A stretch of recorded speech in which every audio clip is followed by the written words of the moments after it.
Hello, welcome to At His Pace. And today we are going to be talking about birds of a feather flock together.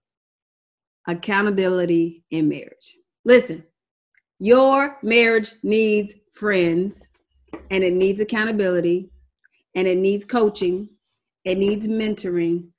Your marriage needs people around it whom you can trust and whom can tell you when you are going awry and going astray. So birds of a feather, I'm sure you all, it's the season for birds to be flocking somewhere else other than where we live. And guess what? They get in a formation and they do their thing. Yep, they fly like that. And they move on. That's and a they dirty move bird? on. That's a dirty bird. Hallelujah. Whoa. Time. I knew I was with you. I was with you. Well, what do your accountability partners look like? Mark, talk to the people about early on our accountability and what that looked like in our relationship. What did it look like? Oh, so early on in young stages of our marriage, when we had some hiccups, there were people within our Sunday school classroom who we felt comfortable with. And so when we did have an issue, we were willing to sit down and talk with them. And they were willing to be there for us and to come alongside us and help us through that process of dealing with adversity in marriage. And so early on, I think we learned, and we've never been one to shy away from seeking help or seeking to be better. And so they were very helpful in us moving through the whole process. And even as we came across more hiccups down the road in our marriage, I think, we were just always willing to talk it through.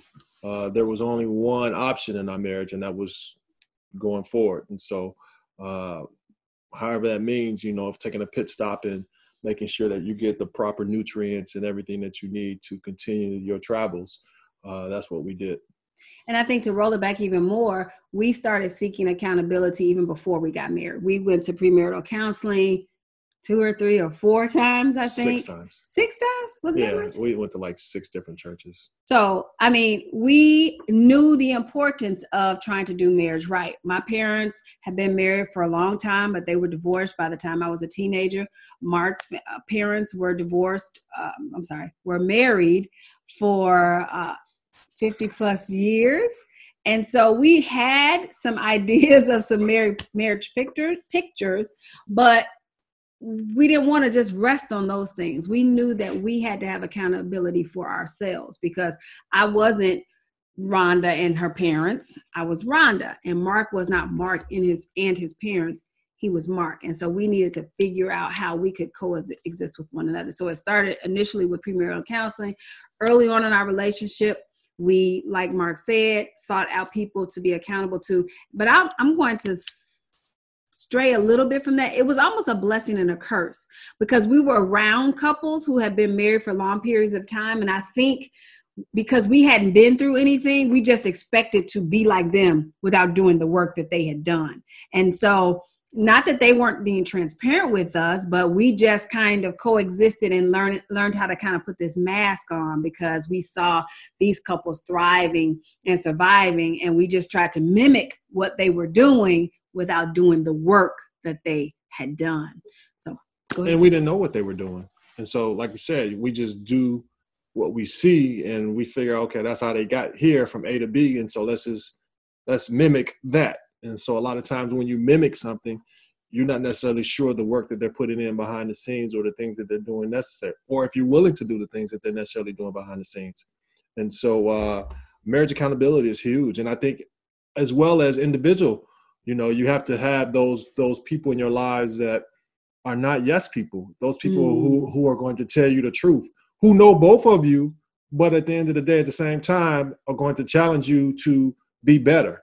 And so when we did have adversity in our marriage, there were people that I knew that I trusted that will give me good, sound guidance and lead me in the right direction. And so I had no problem to hear what they had to say because I knew I needed to hear it, you know, and it was sometimes it was confirmation for what God had already told me. And so, you know, you got to be accountable. I mean, it's huge. I mean, and even 22 years in, even counseling couples ourselves, we still have married couples in our lives that we lean on.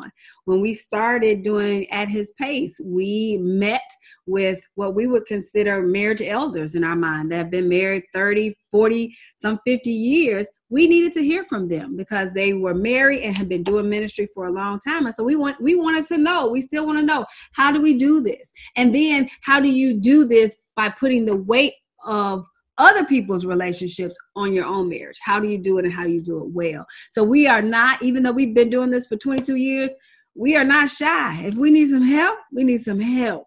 And we will reach out to do that. and so our point is we don't have it all together. And I don't think either of us or any of us will have it all together until we go to glory. But keep seeking partners, keep seeking confidants that can help you. And listen, make sure that it's somebody that you all both agree on. So for example, if Mark has an accountability partner, a male accountability partner that he has in his life, I should have some, not say, but I should have some comfort in that person and how that person is moving before that is just the sole person that Mark speaks with and vice versa. Right. Because you don't want to be like, yeah, I'm going to talk to you. And they're like, yeah, I'm like, what you got to say? Yeah. Yeah. Okay. Yeah. So it takes some prayer. It takes some wisdom and some understanding. But you need help is what we're trying to tell you. Accountability, help. Well, everybody, just like in business, those who are successful in business have mentors. And so marriage is no different. Being a man is no different. Being a woman is no different. You need to have people to help you be the best that you can be. And so it's a matter of you being willing to take that route and to surround yourself with people who are going to help build you up to be the best that you can be. I pray for you. You pray for me. We're all a part so with that, God's body. Be accountable. Is His will at His pace. Be well and be blessed.